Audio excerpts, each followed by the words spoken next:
Hello, मेरा नाम है पंकज और आप देख रहे हैं मूवीज टू। आज हम बात करने वाले हैं मिमी मूवी में दिखाई गई सैरोगेसी सिचुएशंस के बारे में कि इंडिया में आज की डेट में क्या सिचुएशंस हैं और किस तरीके से सैरोगेट मदर सर्वाइव करती हैं या एग्जिस्ट करती हैं। तो शुरू करते हैं हमारा आज का सेगमेंट जिसका नाम है डिस्कसिंग एस्पेक्ट्स, लेकिन इंट्रो के बाद। तो सबसे पहले ये जानते हैं कि सैरोगेट मदर होती क्या है और इसकी ज़रूरत क्यों है। पहले ज़माने में जिन कपल्स के बेबी नहीं होता था वो बच्चों को अडॉप्ट करके ही अपने आप को संतुष्ट कर लेते थे।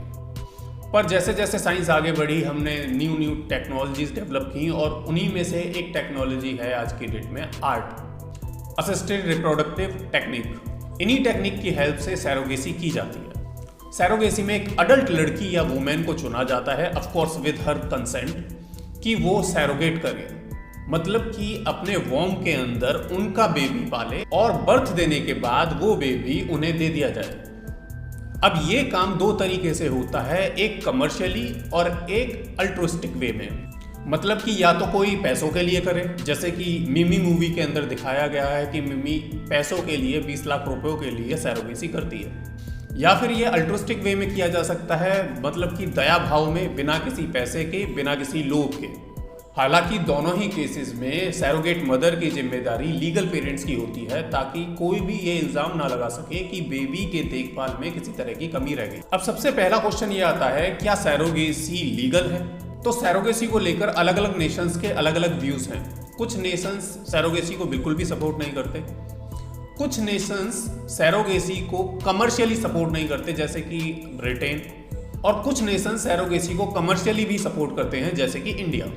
आज की डेट में इंडिया सैरोगेसी टूरिज्म के लिए सबसे ज़्यादा पॉपुलर होता जा रहा है और इसकी कई सारी वजह हो सकती हैं, लेकिन सबसे पहली वजह है कि ये बाकी देशों के मुकाबले 1/3 चीपर है। 1/3। तो सैरोगेसी में प्रॉब्लम क्या है? अब सैरोगेसी में कई सारी प्रॉब्लम्स हैं, कुछ रिलीजियस प्रॉब्लम्स हैं, कुछ सोशल प्रॉब्लम्स हैं और इकोनॉमिक प्रॉब्लम्स भी हैं। तो सबसे पहले जो हमें समझना होगा वो ये कि भले ही इंडिया में सैरोगेसी लीगल है, लेकिन इसके बावजूद इंडिया में सैरोगेसी को लेकर कोई कानून नहीं है। Yes, there is no law regarding surrogacy.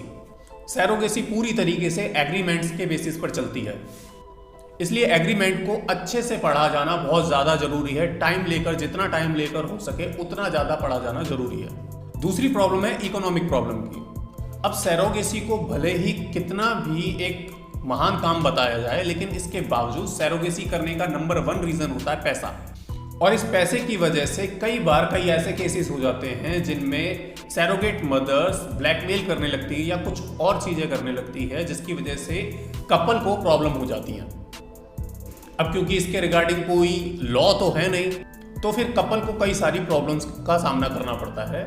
तीसरी प्रॉब्लम है सोशल प्रॉब्लम। वो लड़कियां जो शादी से पहले सैरोगेट मदर बनना चाहती हैं, उनके लिए सबसे बड़ी प्रॉब्लम यही है कि ये सोशली एक्सेप्टेबल नहीं है, तो इस वजह से उन्हें कई सारी प्रॉब्लम्स का सामना करना पड़ता है। यही सेम केस एक विडो के लिए भी है, क्योंकि विडो भी किसी बच्चे को पैदा करेगी तो ये भी सोशली एक्सेप्टेड नहीं है हमारे इंडिया में। और फिर बात रह जाती है एक मैरिड वूमेन की। तो अगर कोई मैरिड वूमेन सैरोगेट मदर बनना भी चाहती है तो इसमें भी कई सारी प्रॉब्लम्स हैं। सबसे पहले तो उसकी ससुराल की प्रॉब्लम। उसके ससुराल वाले इस बात को एक्सेप्ट नहीं करेंगे कि वो अपने पेट के अंदर किसी और का बच्चा रखे। तो इन सारे केसेस में या तो सैरोगेट मदर जो है वो छुपकर ये काम करती है, या फिर जब कोई मैरिड वूमेन सैरोगेट मदर बनती है तो वो ये कह देती है कि उनका बच्चा मर गया है और वो अपने बच्चे को लीगल कपल को दे देती है।